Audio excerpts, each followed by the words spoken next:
إنا لله وإنا إليه راجعون.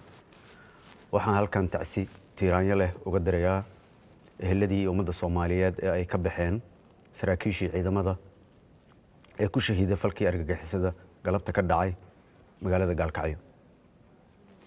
sidoo kale waxaan tacsi u dirayaa eheladii dadkii shacabka ahaa ee waxyeelada ka soo gaaray falkaas bahalnimada ah. waxaan dhammaantood alle uga baryayaa inuu naxariistii janno ka waraabiyo ehelka iyo ummadda Soomaaliyeed samir iyo iimaan uu ka siiyo. waxaan cambaaraynayaa falkan argagixisada ku beegsadeen saraakiisha iyo dadka rayidka ah oo tusaale u ah sida argagixisada uga fog yihiin naxariista diinta iyo dhaqanka suuban. argagixisada falkan geysatay marnaba nama niyad jabin doonaan mana hor istaagi doonaan horumarka iyo wanaagga aan u hayno shacabka Soomaaliyeed.